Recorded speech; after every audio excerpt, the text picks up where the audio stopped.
Olá a todos, nesse vídeo iremos abordar sobre gerenciamento do escopo.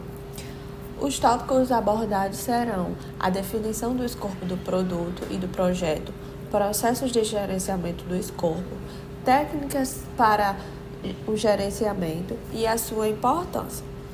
Quando falamos em gerenciamento do escopo, é interessante dividi-lo em duas partes. A primeira parte é o escopo do produto, que significa um conjunto de características que descrevem o resultado final do projeto, que é o produto acabado.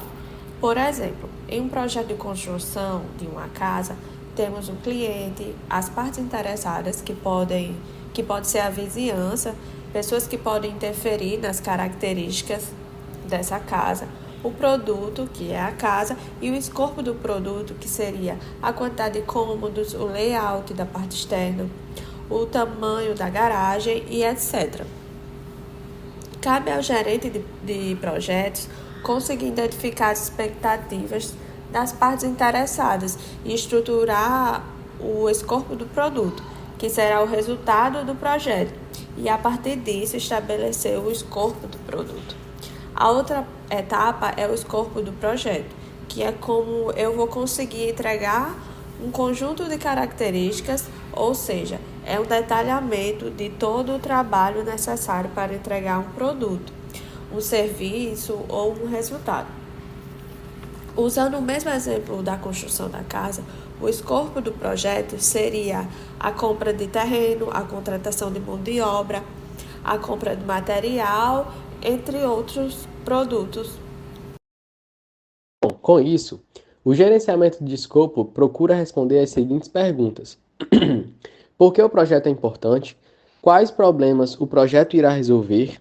Quais os benefícios que o projeto trará? Quais são as metas SMART do projeto? Só a cargo de informação, as metas SMART, elas são, originais do inglês, né? SMART, a sigla SMART, e elas são critérios específicos, onde o S vem de técnicas, né, específicas, o M de mensuráveis, o A de alcançáveis, o R de relevantes e o T do inglês time bound vem sobre o tempo definido. Ou seja, essas metas SMART, né, corrigindo, essas metas SMART, elas são critérios específicos, né, que vão dar norte para o projeto. Ou seja, para saber se aquelas técnicas, né, saber se aqueles critérios, se eles são específicos, se eles são mensuráveis, ou seja, que aquele objetivo, aquele resultado que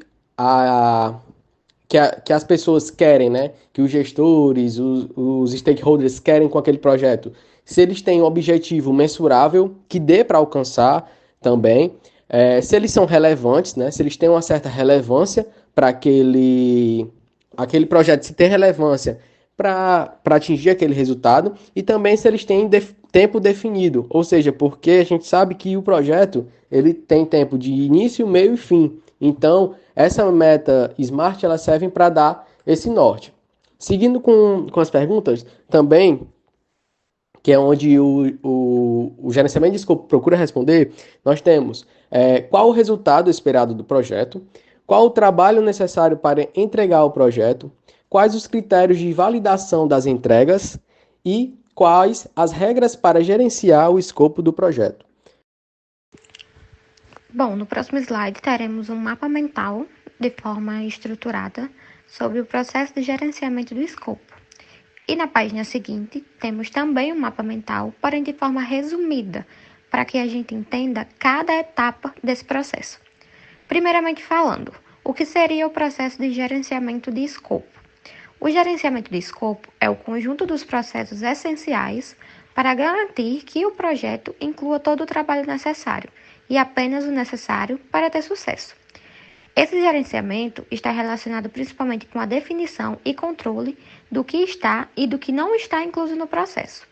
Então, vamos falar de forma detalhada sobre cada etapa desse conjunto. Primeiro, planejar o gerenciamento de escopo, que consiste em criar um plano de gerenciamento do escopo, que determinará como o escopo será definido, validado e controlado, e tem como principais saídas o plano de gerenciamento dos requisitos e o plano de gerenciamento do escopo. Segundo, coletar os requisitos definidos, como o processo de determinar, documentar e gerenciar as necessidades e requisitos das partes interessadas para alcançar os objetivos do projeto e possuindo técnicas de entrevistas, questionários, grupos de foco e oficinas de trabalho. Possui como principais saídas a documentação dos requisitos e a matriz de rastreamento dos requisitos. Vale lembrar que os requisitos são divididos em requisitos funcionais e não funcionais, onde o primeiro está ligado ao produto e o segundo às condições do ambiente. Terceiro ponto, definir o escopo, que consiste em montar o escopo do projeto, descrevendo de forma geral todo o trabalho que precisa ser feito, o que precisa ser entregue e quais os limites do projeto. Tem como principais saídas a declaração do escopo do projeto e as atualizações nos documentos do projeto. Ponto 4. Criar a estrutura analítica do projeto, que resumidamente se chama de EAP, processo de subdividir as entregas e o trabalho do projeto em componentes menores e mais gerenciáveis. Seus componentes são pacotes de trabalho e dicionário da estrutura analítica. Ponto 5. Validar o escopo definição, processo de formalizar a aceitação das entregas concluídas do projeto, revisão de entregas e inspeções, saídas com entregas aceitas, atualizações de documentos do projeto e alterações de mudança. E, por fim, ponto 6, que seria o processo de monitorar o status do escopo do projeto e do produto e gerenciar as mudanças na linha de base do escopo. Ferramentas e técnicas como análise de variação e gerenciamento de configuração.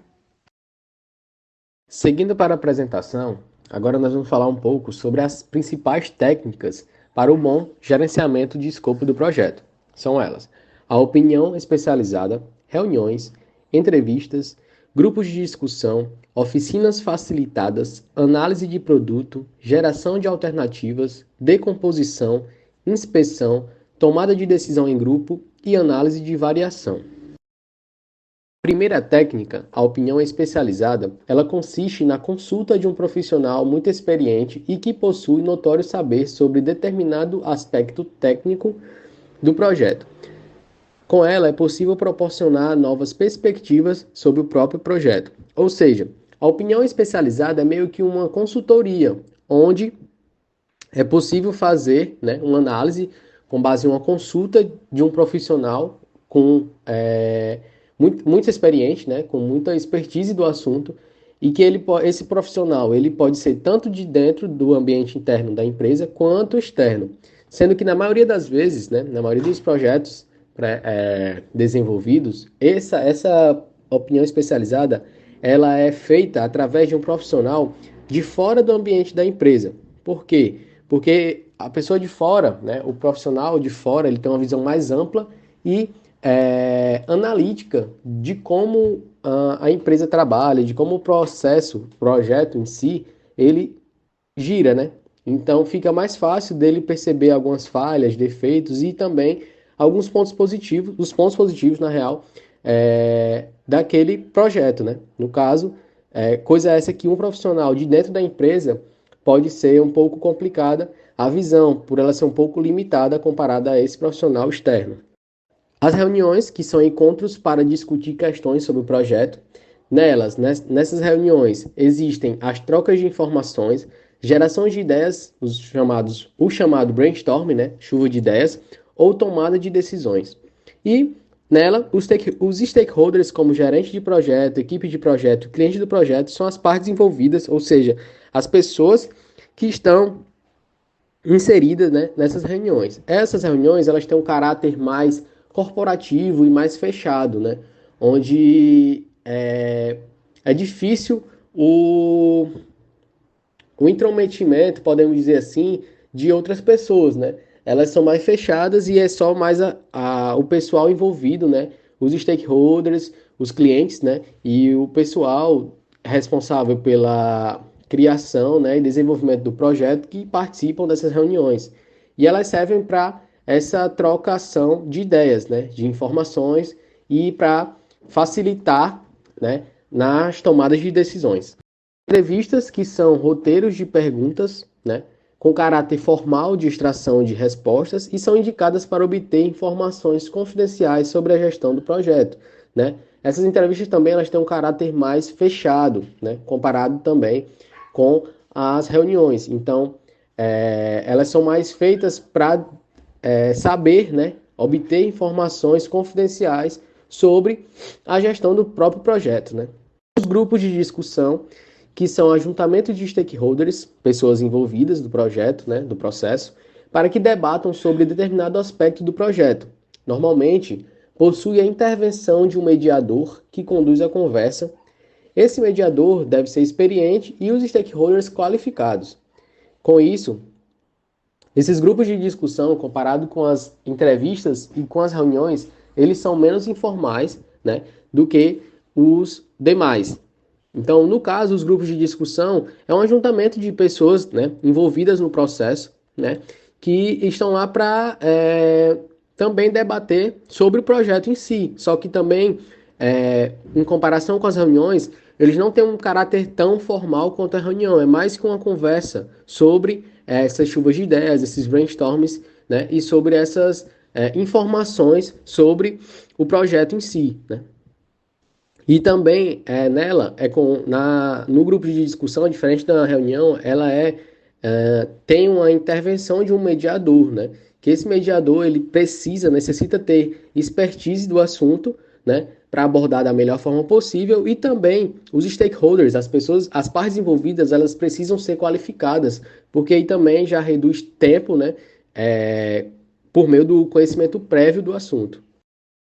Oficinas facilitadas, que são sessões de trabalho envolvendo os principais participantes do projeto, onde são levantados requisitos do projeto, mas podem também ser aplicadas em outras etapas, como a própria definição do escopo. E por meio dessas oficinas facilitadas, as pessoas, né, elas têm uma maior aproximação e também melhora a comunicação das partes envolvidas dentro do projeto, no caso do gerenciamento desse escopo desse projeto. Análise de produto, que é um conjunto de técnicas para examinar um produto e encontrar respostas sobre ele. E esse conjunto ele inclui as seguintes técnicas: a decomposição do produto, que eu vou explicar um pouco mais à frente de como é que ela se dá, a análise de sistemas, análise de requisitos, engenharia de sistemas, engenharia de valor e análise de valor. Ou seja, na análise de produto, ela gera, né, um conjunto de técnicas para examinar um produto e encontrar respostas sobre ele, ou seja, para ver como é que está sendo, como é que aquele produto está sendo inserido, como é que ele está performando, e para ver se o resultado desse produto ele está sendo conivente, né, com o que foi proposto inicialmente na concepção do projeto em si. Ação de alternativas, que é uma técnica utilizada para desenvolver muitas opções e abordagens sobre o trabalho do projeto. Além do mais que, dentro da geração dessas alternativas, existem o chamado brainstorming, a chuva de ideias, e a análise de alternativas. Ou seja, essa geração de alternativas, elas são importantes para caso já deixar presetado, né, essas alternativas, para caso aconteça algum problema, algo que fuja da prevenção, podemos dizer assim, né, de como está ocorrendo as atividades do projeto. Essas alternativas elas vão meio que ajudar a fazer com que o projeto ele siga no caminho, claro, do resultado, mas que também não fuja tanto do que foi pensado antes do projeto estar em ação. Decomposição, que consiste em quebrar ou subdividir uma parte maior em partes menores. É a técnica utilizada na criação da estrutura analítica do projeto, a chamada EAP, e por meio da decomposição, ela possui uma maior facilidade em controlar e analisar as atividades do projeto. Isso ocorre porque as partes grandes, né, que envolvem todo o projeto, é muito difícil de controlar toda essa parte. Então, é mais fácil para o gestor fazer essa decomposição das partes grandes, né, em partes menores, que é chamada de decomposição, porque aumenta o grau de controle e análise dessas atividades, ou seja, fica mais fácil para eles verificarem, né, como é que estão acontecendo, né, como é que estão acontecendo essas atividades, e também para analisar, controlar e ver se porventura acontecer, né, de haver algum erro, alguma coisa do tipo, ser mais fácil de tomar alguma decisão. Inspeção que busca examinar, medir e validar o trabalho e as entregas do projeto para assegurar que eles atendam aos requisitos e aos critérios de aceitação do produto. Essa inspeção é largamente utilizada durante a validação e controle do escopo. Ou seja, a inspeção é meio que uma parte para examinar, né, e ver se realmente aquilo que o projeto, né, foi consumado, podemos dizer assim, que foi estudado antes de iniciar o projeto, se ele está seguindo de acordo com o que foi acordado entre as partes, né, para que o resultado final seja mantido, né, e que dê tudo certo no decorrer do processo. Tomada de decisão em grupo, que busca avaliar múltiplas alternativas que serão usadas para gerar, classificar e priorizar os requisitos do produto, e ela pode envolver diversos métodos, como a unanimidade, ou seja, quando todos concordam, a maioria, que é a mais da metade das pessoas concordam, a pluralidade, o maior bloco de grupo decide, e a ditadura, uma única pessoa decide. Ou seja, na tomada de decisão em grupo, fica mais fácil de chegar a um consenso, até porque todos ali, as partes envolvidas, elas vão ter suas vozes, né? Ou elas vão ser ouvidas, podemos dizer assim, e também com vários. Essa tomada de decisão em grupo fica mais fácil para que eles cheguem no consenso, né? E levem em consideração a opinião de cada parte ali envolvida no processo, né? E ajude também para que gere, né, múltiplas alternativas e que elas busquem classificar e priorizar os requisitos do produto, do projeto. Por fim, a análise de variação, que é a técnica utilizada para diferenciar o grau de variação entre a linha de base do projeto e o desempenho real do projeto. Busca ainda identificar a causa e os impactos das variações, ou seja, a análise de variação é a análise feita para ver se o que foi concordado entre as partes antes de o projeto estar em andamento, se isso concorda com a forma com que o projeto está encaminhando, né? Então, e também essa análise também busca identificar a causa, né, e os impactos das variações, né? O que essas variações estão trazendo para o projeto, se está variando muito ou pouco, e também para identificar onde que está variando mais. E aí, vocês conseguiram até aqui entender a importância do gerenciamento de escopo? Aqui nessa parte a gente vai mostrar para vocês alguns itens que mostram a importância desse tipo de gerenciamento em um projeto. Inicialmente, o gerenciamento de escopo ele vai proporcionar uma visão comum do projeto, pois muitos processos de gerenciamento geram documentos padronizados com os principais aspectos do projeto. E isso vai facilitar o entendimento da equipe sobre o caminho que deve ser seguido para atingir o sucesso. E sem essa visão comum, o percurso vai ficar muito mais difícil e trabalhoso, pois muitas pessoas podem desviar sem querer do trajeto simplesmente por não terem a mesma informação que as demais.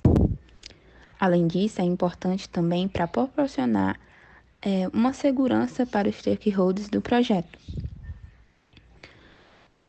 Com gerenciamento de escopo, os stakeholders envolvidos no projeto, como os clientes, patrocinadores, gerentes, equipe do projeto, enfim, possuem uma garantia daquilo que será efetivamente entregue. O patrocinador do projeto, por exemplo, sabe pelo que está pagando e consegue cobrar mais firmeza nesse resultado. O gerente de projeto, por sua vez, sabe que não poderá ser cobrado por requisitos que não estavam no escopo do projeto. Assegurar que os investidores da organização estão em projetos relevantes é outro exemplo da importância do gerenciamento de escopo. Afinal, se o projeto não tiver uma boa justificativa e objetivos claros, ele provavelmente não terá importância ou seja até mesmo inviável. E, por fim, esse tipo de gerenciamento também vai estabelecer limites para o projeto em questão.